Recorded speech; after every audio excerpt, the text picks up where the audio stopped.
Good morning. I am Nancy Saucy with Four Winds Quilting. Today we are starting a brand new series on YouTube called Me and All My Lovely Scraps. And I will show you projects to do with your scraps. Like most of you, I adore my scraps. They have memories. I have feelings towards them. And I don't want to throw them, toss them. I've been known to donate, of course. But I keep finding and looking for ways to use my scraps because they're meaningful to me. And again, that fabric addiction totally enters into the picture. But so one of the things I want to do with this very first session, episode 1, is on string quilts. As you guys know, this quilt pattern is as old as people have been putting needle to thread to use up their scraps of fabric. This is one that we've done, and it was called Spring Fling, in part just because of the colorway. That yellow is dominant, and then some pastels that went into it. And scrappy, so scrappy. You can use any width of fabric on a string quilt. Foundation, I greatly prefer to use these. These are called string-alongs. They are put out by Black Cat Creations. They're 9-inch square, and this is what I have used on all of mine. And then if I so desire, and I'll probably be doing this later on in the video, is I'm going to cut one of these into fourths and do 4 small ones and put them back together, and you can see the look that you get when you do that. Probably making a mug rug with shorter scraps. On this one, you do need some scraps that have a little bit of length that can go that diagonal length.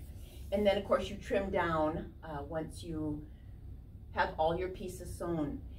But if you like the look of this, you do some prominent or similar color on all of your blocks.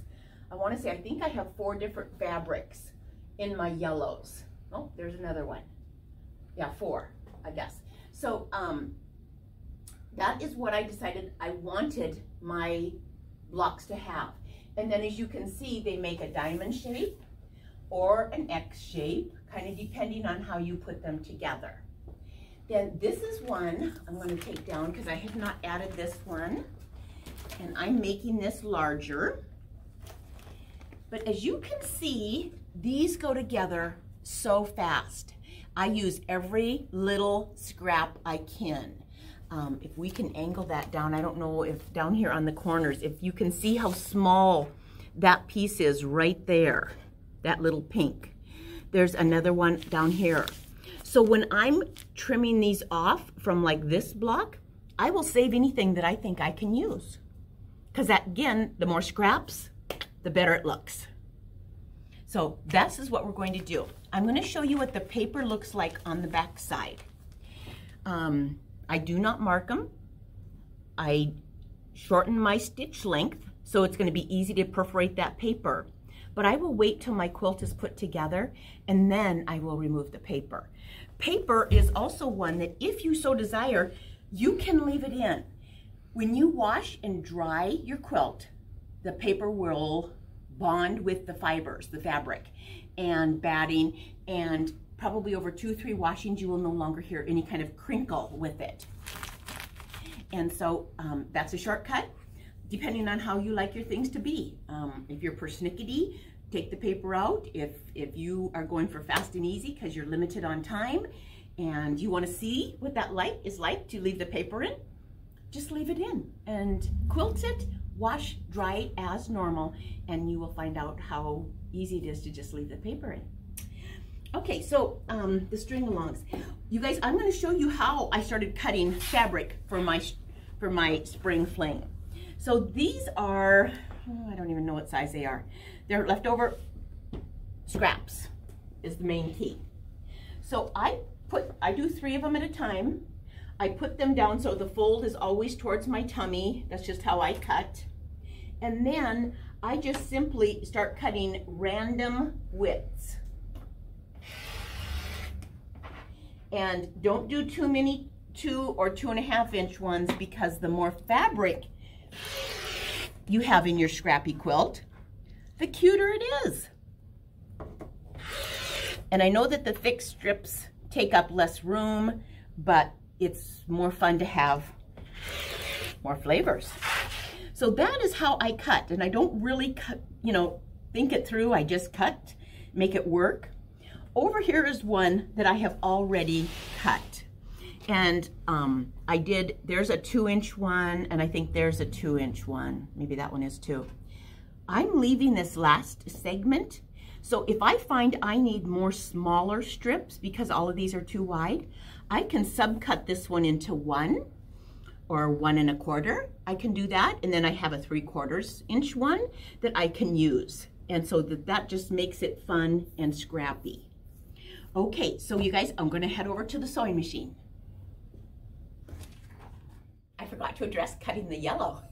So we're just gonna step back a step and do that.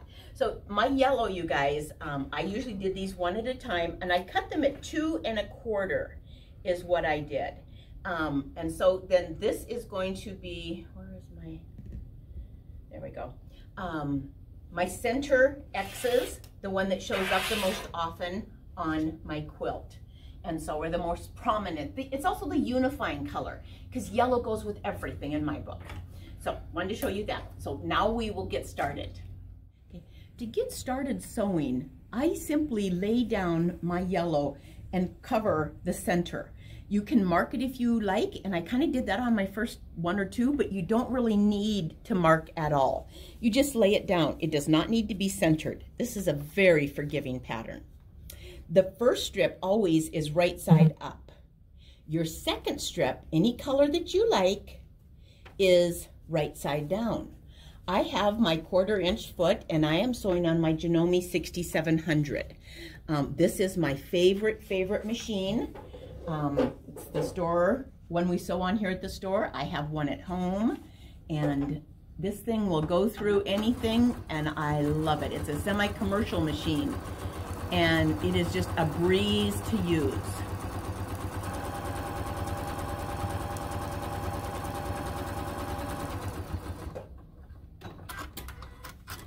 Now what I will do, instead of taking this over and ironing, because I kind of wait and iron towards the end, I'm going to simply add another strip over here on the left-hand side. And again, this one will go right side down on top of this one. And I'm going to have to turn it around and come over on this side.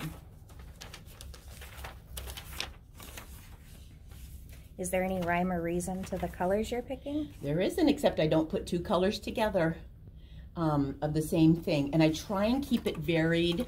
And as long as you are working with, you know, a fun palette, if I can say it that way, where the colors all play well together, nothing jars or hurts your eyes, it will all work. I've seen some gorgeous ones. I saw one at a museum once, and it was all patriotic fabric. And I mean, to this day, that was 20 years ago, 20 plus years ago, I still think about that quilt. So anything can work.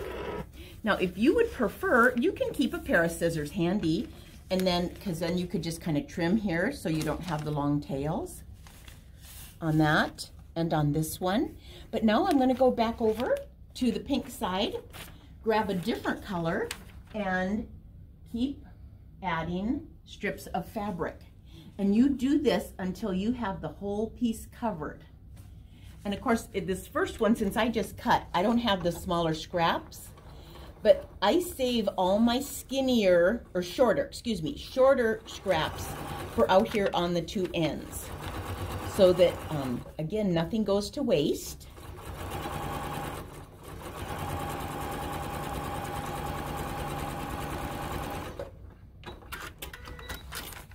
And finger press, and then I will add again over to this side. And you know, you can put some white in here that has some color. Anything like that will work, but you can see how it starts to build. So I will go next to a completed block, and we will show you what that looks like. It's right side down. Nope. Good catch.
now done.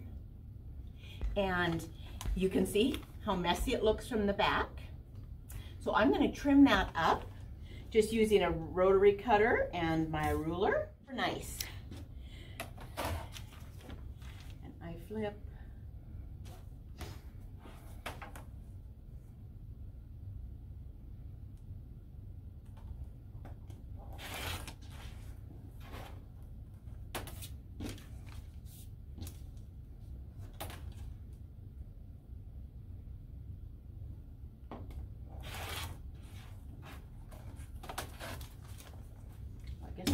Thread catcher over here I could be putting this stuff in. Keep my work area looking nice and neat, which, if you know me, is unusual. My staff will agree with that.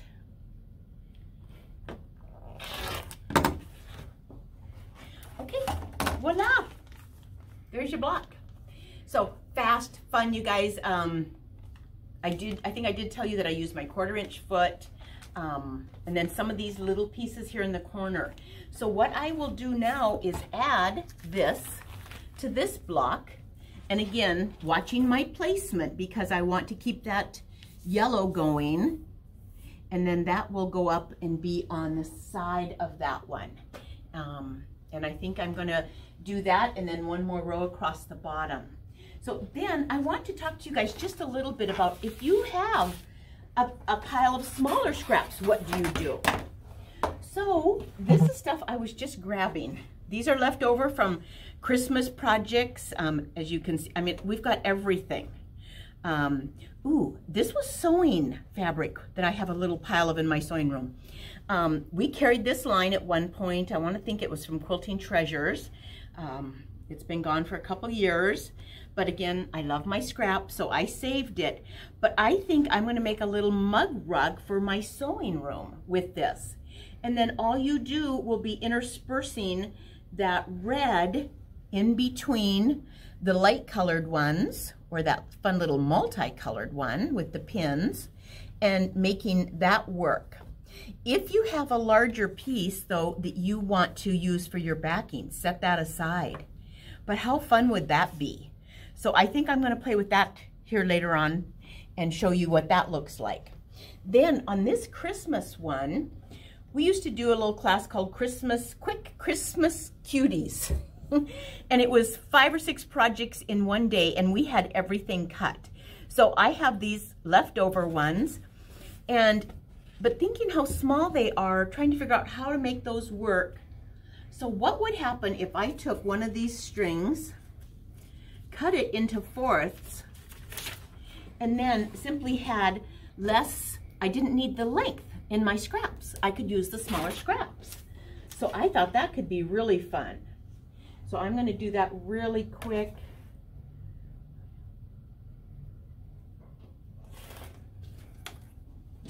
And you know, you can't even do these as a rectangle. I don't know how it would work to go from here to here. You could, or you could just start here and add them on the diagonal. So that could be a whole other look. As you know, the possibilities on this one are truly endless. And here at our store, we just think that there are a million ways to quilt, and they're all good.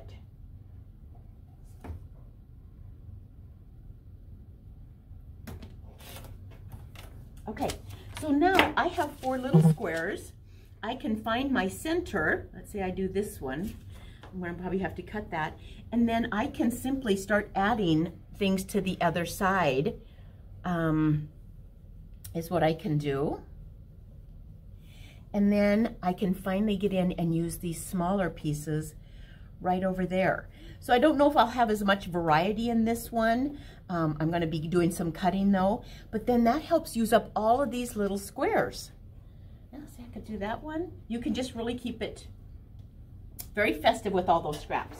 Then I have all kinds of green scraps, and I had a bunch of blue scraps. So I will head over to my sewing area and get some of these done, and then show you guys the end product.